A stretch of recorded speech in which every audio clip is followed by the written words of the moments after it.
Hello, everyone. I'm going to use this as sort of a kind of a devlog.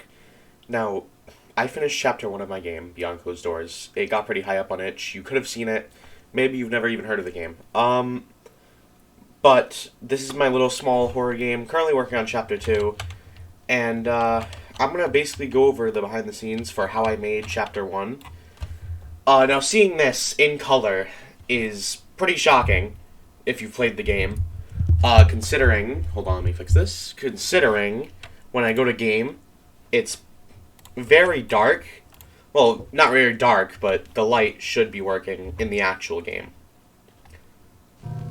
So, still pretty dark, but anyway, color is basically devoided. And essentially, I want to go over how I made the game, what it looks like behind the scenes, all that.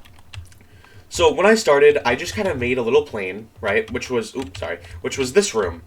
And I just kind of made things work. I got a movement controller, which works fine off the asset store, because I hate coding movement. I'm not going to lie. That's one of the things I hate doing the most.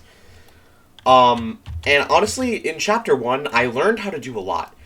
I tried my best with timelines, which is basically Unity's way of handling, say, cutscenes in games. And granted, they're not good, but it's very complicated, and as someone who is now just using them, and is also a solo developer, very hard to use. I want to also premise that I have sort of used, models from other people, and also, people have also... What is that? Is that just the light? Okay, well, people have also... modeled some things for this game. There's been voice acting and all this stuff. So the tapes, right over here... Let me turn off Gizmos. So the tapes, as you can see, they don't have a texture whatsoever. But that's because, as I showed before in the game, you can't really see. And... so I for a lot of the things, they're either very plain textures or just don't have any. With these walls that I also took off of, well, I didn't take them off the asset store, but I took them off itch, because it's a lot of work to model separate walls and stuff, but that's what I'm probably going to do for Chapter 3, but I'm not going to talk much about that yet. So you can kind of, see through these little crevices, but in the game, you can't really see them, so let's just put this wall down a bit. Like that. Actually, no, I feel like that's too low. And then let's just move. There we go. That's perfect. Alright. So anyway, as you jump down here, this is the jail maze. And it's very easy to navigate through with color. But when it's very dark and you can't really see in front of you, I can see why this would be very difficult. Now, the keys, they all have the same model, but... Originally, I just had canvases that would say, this is this key. But I ended up finding a way to make text work on the screen when you look at it, which I didn't know how to do before. A lot of the stuff that's handled through the camera is just raycasts. And raycasts is something pretty complicated. Let me just open up the key raycast. And... Oh, if it'll load. There we go. So, just to show off, basically all these scripts are the same thing with their own special components to make certain logic work. Like the keys, if you see this tag, right, it will interact with it. Well, let me just zoom in. So, right, if we... Oh, what is going on? So if we hit it, and it has the interactive object tag, it will change the crosshair to red, and if you interact, it'll play object interaction, which I'm not going to go through that whole thing. But my point is, that's how that works. Now, Chapter 1 was pretty short. Because you couldn't see, I really was pretty lazy to just use the walls, the ceilings, This room was very empty, and honestly, as I work on the game more, I'm definitely gonna throw around more stuff in here and add more to these chapters because, yeah.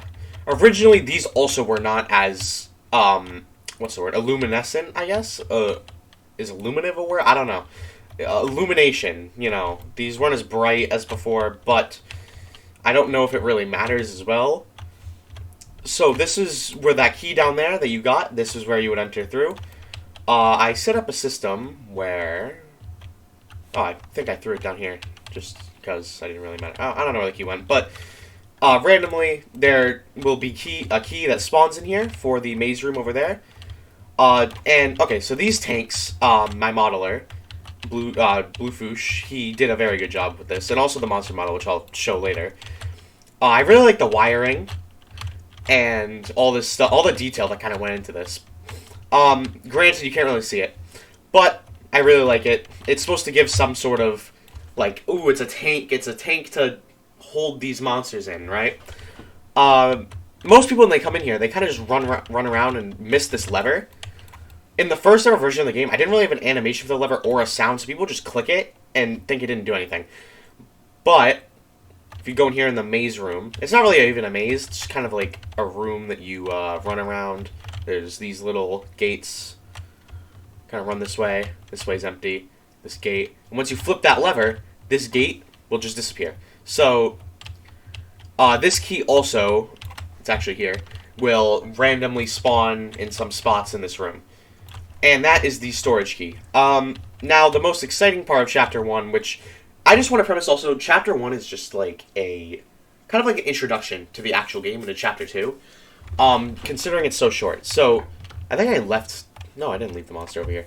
Anyway, so tape right here, keys right here, but the thing is, oh, I don't have the box collider, I don't think, do I? Okay, yeah, I do, it's just because of gizmos.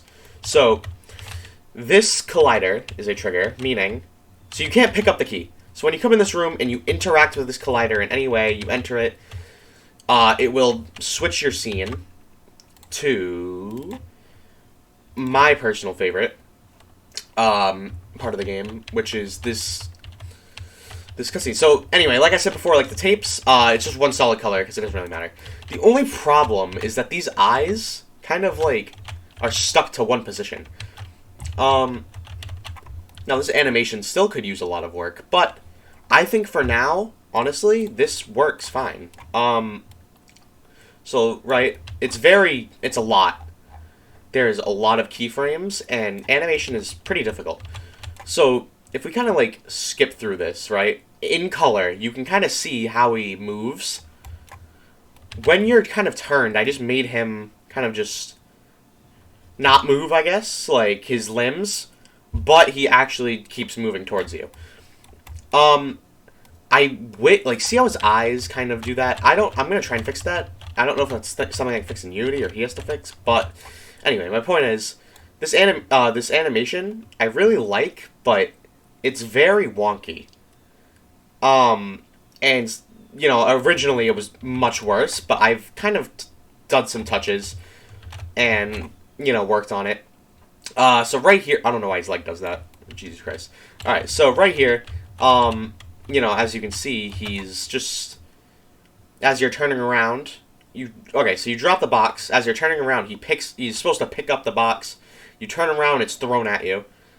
Oh my god, what happened to his foot? That's funny. Anyway, I don't know what happened to his foot. I think I broke it. Well, there it goes, it's fixed. So over here, same type of deal.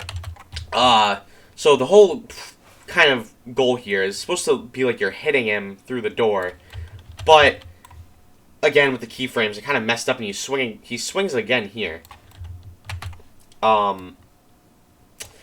But yeah, so basically once you get out, that ends up being the end of Chapter 1.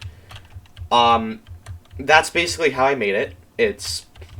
It was really fun to make, honestly. I learned a lot. I had a lot of fun. So especially for my my future projects, I've learned a lot from this. I'm gonna definitely implement them into my later projects. In Chapter 1, there was no AI. Chapter 2, that's what I'm doing, actually, at the moment. And I have a lot more planned for Chapter 2. And it's going to be a lot more gameplay rather than, ooh, you run around, introduction, cutscenes. Chapter 3 is probably going to be more like Chapter 1, where it's like, ooh, this is an ending to the game. But maybe, just maybe, we'll get a Beyond Closed Doors too.